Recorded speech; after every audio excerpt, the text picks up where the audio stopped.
Agindo como Jesus. Essa é a 18ª pregação neste tema, que eu gosto de trazer nas ceias.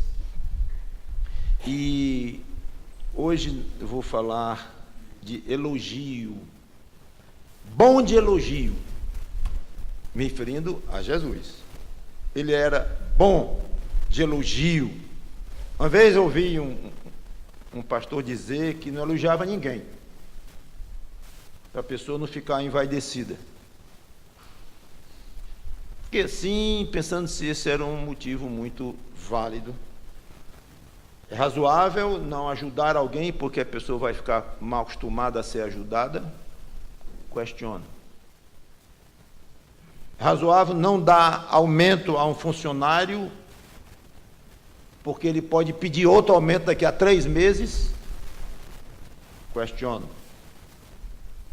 Se nós temos vontade de ter uma atitude saudável, não devemos deixar de fazer, com medo das pessoas beneficiadas, ou da pessoa beneficiada, reagir de maneira errada ou abusar disso. Isso é outra questão. Então, acho que só pelo bom senso é razoável, ou não é razoável, deixar de elogiar alguém que merece ser elogiado, com receio da pessoa ficar envaidecida. E muito poderia ser dito sobre o efeito, até psicológico,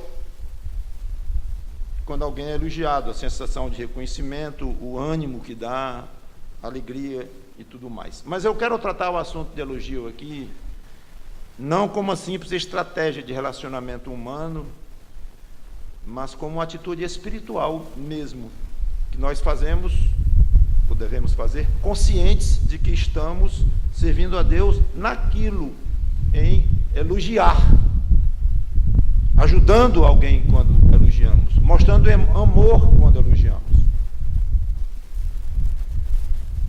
Então, será que elogiar alguém é tão importante que pode ser considerado como uma virtude espiritual, além de simplesmente um bom costume? Creio que sim.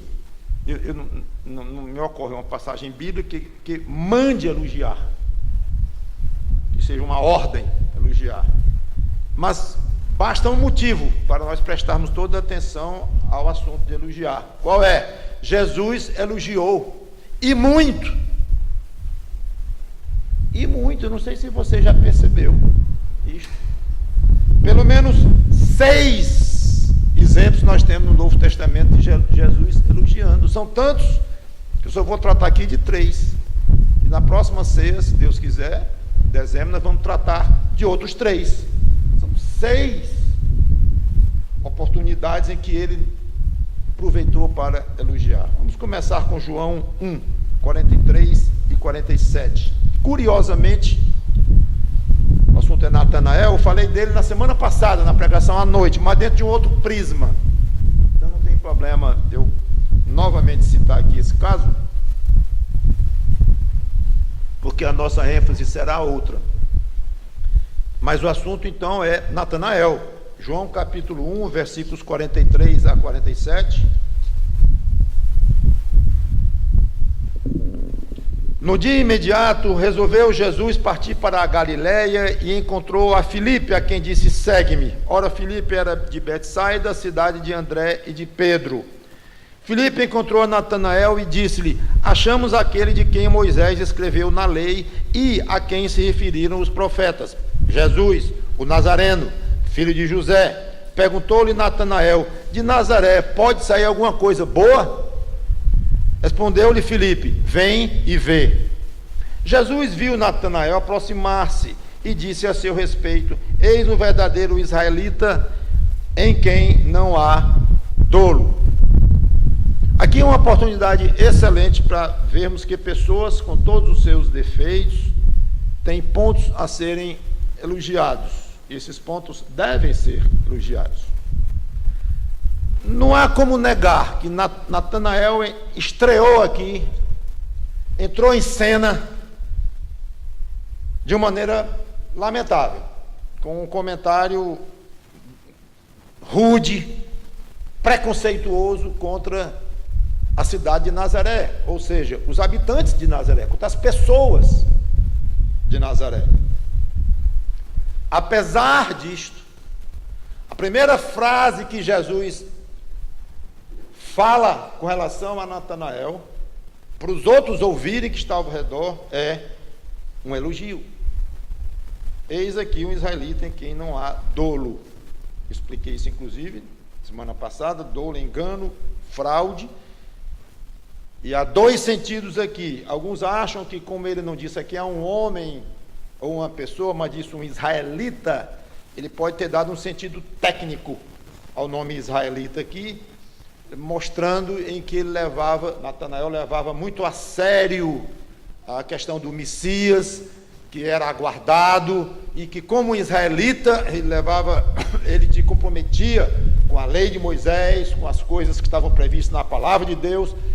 Nesse sentido aí, pode ser, ou mesmo no sentido pessoal, de que ele era um homem sério, sincero, transparente, aberto, um homem que tinha muitas virtudes.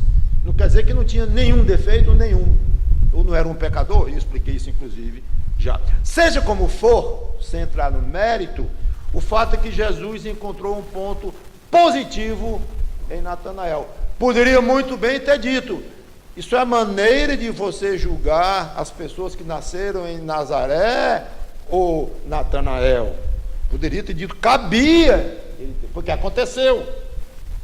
Mas Jesus enfatizou o aspecto positivo. Ele achou muito mais importante ressaltar isto do que aquele pequeno tropeço de Natanael. Que ele era, de fato, Jesus julgou que era muito mais importante ser destacado, elogiado, e assim ele o fez. Então, não deixe de elogiar um ponto positivo de alguém pelo fato de ele ter falhas. Aliás, se você deixar para alguém não ter falhas para poder elogiá-lo, você vai elogiar quando essa pessoa? Alguém pode responder? Nunca! Sim, não vou elogiar essa pessoa, mas talvez uma outra eu vá elogiar. Vai não. E nem a outra. E nem a outra. Então, você não vai elogiar ninguém, nunca, se só for deixar para elogiar alguém que não tenha defeito ou não tenha uma falha. Examine, se aperfeiçoe em examinar, em ver as virtudes e ressalte-as. Elogie de uma maneira equilibrada, obviamente, de uma maneira sincera, mas elogie. Mateus 8, 5 a 10. E quando eu digo elogie, significa imite Jesus, agindo como Jesus. Mateus 8, de 5 a 10. Tendo Jesus entrado em Cafarnaum, apresentou-se-lhe um centurião implorando: Senhor, o meu criado jaz em casa, de cama, paralítico, sofrendo horrivelmente. Jesus lhe disse: eu irei curá-lo. Mas o centurião respondeu: Senhor, não sou digno de que entres em minha casa, mas apenas manda com uma palavra e o meu servo será curado. Pois também eu sou homem sujeito à autoridade, eu tenho soldados às minhas ordens, e digo a este vai, e ele vai, e a outro vem, e ele vem, e ao meu servo faz isto, e ele faz. Ouvindo isto, admirou-se Jesus, e disse aos que o seguiam: em verdade vos afirmo, que nem mesmo em Israel achei fé como esta. Então este militar aqui mostrou uma confiança total no poder de Jesus sobre a doença. Ele considerou a doença como uma serva de Cristo, ou uma subordinada a ele. Tanto que ele comparou como os subordinados dele, os que tinham uma patente inferior e que obedeciam ao que ele mandava, ou aos servos que ele tinha. E ele fez essa comparação, como se dissesse: do jeito que eu mando aqui para os meus inferiores, os meus servos, e eles obedecem, tu mandas para a doença e ela obedece. Então tu tens o controle, tu és o senhor sobre a doença. É muito interessante que a gente vai para o médico hoje, especialmente os oftalmologistas, que chegam lá com dor de garganta, e é clássica a frase, pelo menos para mim. Não dá para saber se é vírus ou se é bactéria. Você já deve ter ouvido muito isto. Se é vírus, não precisa de antibiótico. Se é bactéria, precisa de antibiótico. Vamos observar. Aí fico pensando aqui, o que o militar quis dizer? Que Jesus tinha autoridade sobre os vírus ou sobre as bactérias? Pouco importa sobre a doença. Isso é poder, gente. É muito poder sobre qualquer tipo de doença, contagiosa, não contagiosa, sensível a antibiótico, não sensível a antibiótico, se é isso, é aquilo, se é terminal, se é sem cura, mesma coisa para ele. Então, este homem, o centurião lá, ele entendeu isto e creu. Basta tu dizer, não precisa chegar lá e colocar a mão sobre ela, como se fosse pouco. Ele chega lá e colocar a mão e o servo dele ficar doente. Não precisa nem isto. Basta falar, ou pensar, ou querer. Então ali estava uma fé muito bonita. Jesus gostou demais da comparação que ele fez, gostou do exercício daquela fé e fez questão de divulgar isso elogiando. E com toda probabilidade ele não era um judeu. Esse militar centurião devia ser um romano, um gentio. E Jesus dizer que nem Israel encontrou uma fé como esta foi pesado. Deixa eu dizer de outra forma, foi um elogio grande, muito grande, maior do que nós pensamos que ele fez a este homem aqui. Agora, uma observação interessante. O próprio Jesus disse que uma fé de um certo tamanho diria a um monte para ele sair e o monte sairia. Tamanho de quê? De uma jaca? Mamão? Manga? Limão? Tamanho de um grão de mostarda. Mínima. Uma fé de um tamanho mínimo conseguiria tirar uma montanha do lugar. Ou seja, a fé é algo tão poderoso, que para fazer um feito fantástico, como tirar uma montanha do lugar, bastava uma fé do tamanho de um grão de mostarda. Eu tenho minhas dúvidas se aquele centurião tinha fé suficiente para mandar um burro sair do lugar. Ou seja, a rigor, olhando pelo prisma de Jesus Cristo, como Deus que ele era, a fé daquele homem devia ser pequena. Olhando pelo prisma divino, pelo prisma realmente da essência do que é uma fé diante de Deus.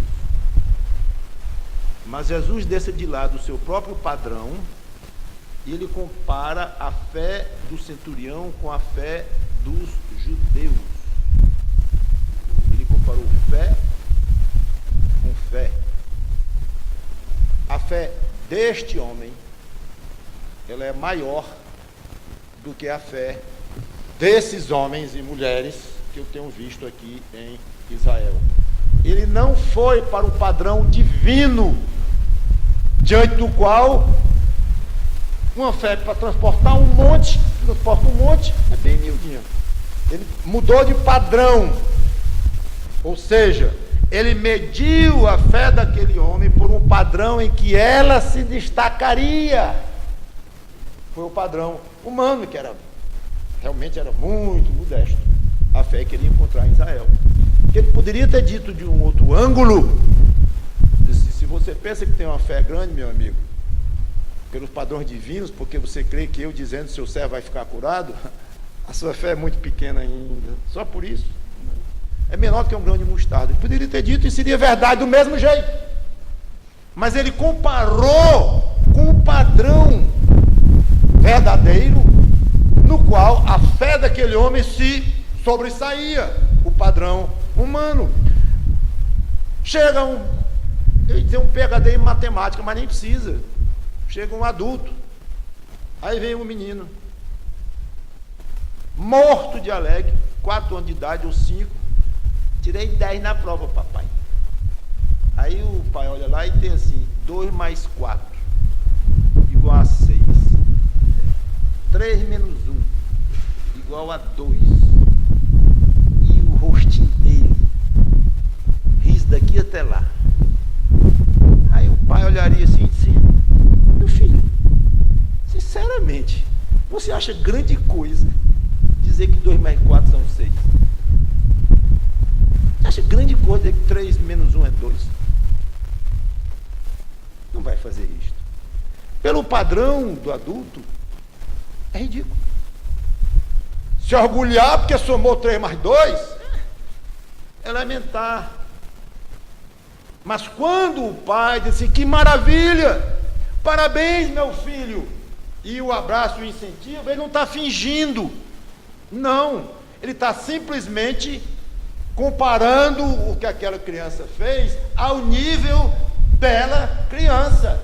Para ela, sim, somar 3 mais 2 é um grande feito, que no outro dia ele não sabia nem ler o algarismo 3. E agora não somente ele lê, como está somando um com o outro. Um grande feito para a criança, para o padrão da criança, não para o padrão de um adulto, porque assim realmente fica algo sem valor nenhum.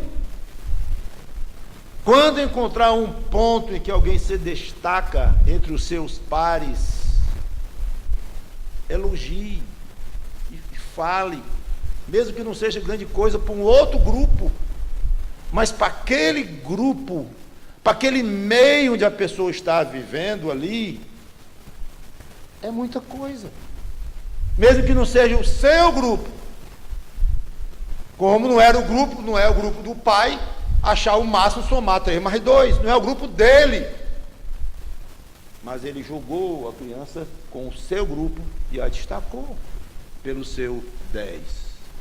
Então aprenda a examinar as pessoas e os feitos que fazem dentro do contexto delas, e daí, podendo elogiar de uma maneira verdadeira, e novamente digo, sincera e apropriada, faça isto. Jesus fez isto, era mestre nisso. Por fim, hoje, Mateus 11, de 1 a 11, João Batista.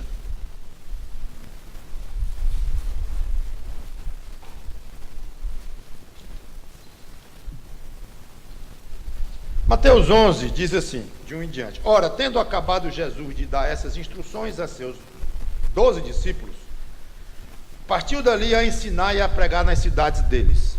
Quando João ouviu no cárcere falar das obras de Cristo, mandou por seus discípulos perguntarem: és tu aquele que estava para vir, ou havemos de esperar outro? E Jesus respondendo disse-lhes: ide anunciar a João o que estáis ouvindo e vendo. Os cegos veem, os coxos andam, os leprosos são purificados, os surdos ouvem, os mortos são ressuscitados, e aos pobres está sendo pregado o Evangelho. E bem-aventurado é aquele que não achar em mim motivo de tropeço. Então, em partindo eles, passou Jesus a dizer ao povo a respeito de João: que saístes a ver no deserto? Um caniço agitado pelo vento? Sim, que saístes a ver? Um homem vestido de roupas finas? Ora, os que vestem roupas finas assistem nos palácios reais. Mas, para que saístes? Para ver um profeta? Sim. Eu vos digo, muito mais que profeta. Este é de quem está escrito: eis aí, envio diante da tua face o meu mensageiro, o qual preparará o teu caminho diante de ti. Em verdade vos digo, entre os nascidos de mulher, ninguém apareceu maior do que João Batista. Mas o menor no reino dos céus é maior do que ele. E a passagem continua. Eu quero enfatizar só esse aspecto do elogio. Existem 1000 aspectos aqui para nós considerarmos, se fôssemos, mas não é o nosso caso. Então, a verdade é que João Batista ficou confuso quanto ao fato de Jesus ser o Messias ou não. Ele não entendeu bem. Houve uma hesitação.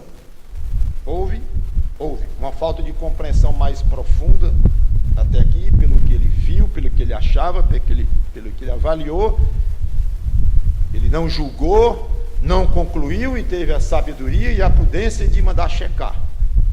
Ele ficou confuso, ele estava preso numa masmorra, um ambiente terrível que ele estava. Então eu não quero comentar todos esses aspectos que envolvem isto, mas o fato é que ele manda emissários checarem que Jesus era mesmo o Messias. Jesus responde de duas maneiras diferentes, ou talvez era o caso de dizer em duas etapas. Primeiro, fazendo sinais poderosos ali na frente dos emissários de João Batista. Estão vendo aí tudinho? Estava previsto que o Messias faria isto. Digam para João que vocês estão vendo tudo isso acontecer na frente de vocês. Então ele respondeu de uma maneira prática, fazendo feitos poderosos que caberia ao Messias fazer. Ou seja, ele era sim o Messias. Segundo, dizendo que era bem-aventurado quem não se escandalizasse nele, quem não tropeçasse nas próprias convicções a respeito dele. Que uma leve censura, um leve comentário sobre a hesitação de João Batista, sem dúvida. Só que, depois que os emissários dão as costas e voltam para João para darem o recado, o que eles viram e o que eles ouviram, aí ele fala para o povo que lá estava e começou a elogiar o seu arauto, como João Batista era o arauto dele, Jesus, o Messias. Disse que ele não era como um caniço, que vai para onde o vento dá e vem. Era um homem corajoso, firme, enfrentou todo tipo de autoridade, enfrentou Herodes, como vocês sabem, denunciou Herodes por adultério, e era duro, discutia com o fariseu, era um homem absolutamente convicto naquilo que ele estava dizendo, não abriu mão das convicções dele, era um homem firme.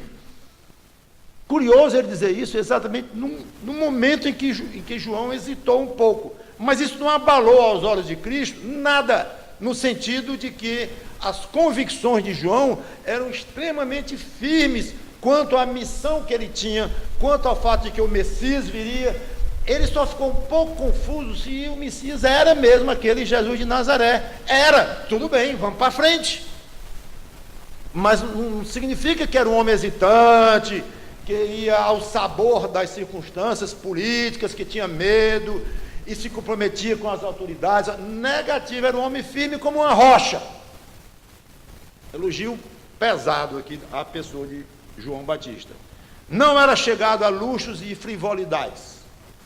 Nós sabemos que ele comia mel silvestre de gafanhotos, né? Se vestia com pele. E era mais que um profeta, ele era um mensageiro.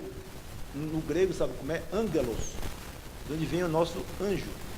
Anjo literalmente é mensageiro. Então aqui ele chama de anjo, no sentido de mensageiro, João. Que ele seria enviado para anunciar a mensagem da vinda do Messias. E uma afirmação aqui tão forte que parece estranho. Aliás, João foi o maior homem nascido de mulher. Muito forte, que eu não vou explicar, que foge ao propósito. Disse que o menor no reino de Deus, porém, era maior do que ele, que eu não vou explicar também, porque eu quero objetivar nessa questão desse elogio que ele fez a João Batista, e porque que ele era o maior nascido de mulher. Alguns acham que era por causa das virtudes dele, de João Batista. Mas outros tinham essas virtudes também. Outros acham, eu tenho essa tendência de achar, eu próprio, que é pela posição dele, pelo ministério dele, anunciar o Messias. Então nós vemos aqui, é curioso, um caso diferente dos outros dois, que nós já vimos aqui, que eles foram elogiados, um pela ausência de dolo, que foi Natanael, e o outro pela fé robusta, que foi o centurião, ou seja, coisas intrínsecas a eles. Agora, Jesus elogia o homem pela posição em que ele foi colocado por Deus para, ou a missão, a posição e a missão que ele tinha para realizar. O fato de não ter havido qualquer mérito pessoal de João Batista para estar naquela posição, que não tinha mérito pessoal nenhum, porque ele foi escolhido antes de nascer, o fato de que não tinha mérito pessoal não anulou o fato de que ele estava naquela posição, com mérito ou sem mérito, mas Deus o honrara tremendamente ao colocá-lo, João Batista, naquela posição de arauto do Messias. Isso era fato. Então, ele merecia ser reconhecido e elogiado, e esse fato divulgado a quem quisesse ouvir. E aqui eu encerro com essa observação. Se alguém ocupa uma posição significativa, especialmente agora pensando nas coisas do reino de Deus, reconheça para si mesmo e divulgue no sentido de diga, faça os outros reconhecerem também. Claro que tem que ter muita cautela aqui, para não parecer bajulação ou coisa desse tipo, mas salvados os cuidados, é importante, é apropriado destacar essa posição de alguém que tem um papel e que visivelmente recebeu da parte de Deus. Deus honrou aquela pessoa, ou com aquele dom, ou com aquela condição, ou com aquele fruto, ou com aquela missão, seja como for. Rapaz, olha lá, olha a posição que ele está. Isso é coisa de Deus, foi dado por Deus. Então fica este exemplo triplo do Senhor Jesus Cristo. 2, ele elogiou coisas internas. Falta de dolo, ou seja, a integridade da pessoa. Uma fé muito especial comparada com a fé dos outros ao redor. E agora a posição de João Batista. Não bem as virtudes de João Batista, mas o destaque que ele recebeu tremendo, enorme. E isso para o crente, ele perceber, não estou falando só de pastores, de pessoas que têm cargos e que são muito visíveis e coisas assim, mas ele perceber, diz, rapaz, aquele irmão ele fala pouco, mas quando ele fala, parece que vem pérola. Mas ele recebeu isso de Deus, obviamente. Ele é benéfico, ele faz bem às pessoas quando fala. Ou outro, né, ele não é questão de falar, mas ele ajuda muito, ele é muito disposto. É uma coisa impressionante. Você sabe porque ele fez ontem assim, saiu de casa meia-noite e tal, está até meio adoentado, mas saiu para ajudar, porque soube que o outro. Mas é uma coisa, é um papel que ele tem no reino de Deus, muito bonito, muito peculiar, e vale a pena ser dito em momentos certos, para essa pessoa, no caso, ser honrada por isto, como Jesus honrou muito João Batista aqui. Então, se Deus constituiu certas pessoas, se Deus honrou certas pessoas com dons e virtudes e frutos e missões, papéis no reino dele, vamos honrar, ao honrar essas pessoas, vamos honrar a Deus que os colocou ali. Então, resumindo tudo, vamos aprender a elogiar como Cristo elogiou as pessoas certas, da maneira certa e na hora certa. Que Deus nos abençoe. Vamos orar. Obrigado, Senhor Deus, pela Tua palavra que nos ensina em tudo, e agora com 3 belos exemplos do Senhor Jesus Cristo elogiando pecadores, todos os 3 que Ele elogiou. Natanael, o centurião, João Batista, todos pecadores. E como Jesus sabia disto? Mas ele encontrou motivos válidos para elogiar essas pessoas. Obrigado por este exemplo e que nós possamos imitá-lo. Em nome do Senhor Jesus Cristo. Amém.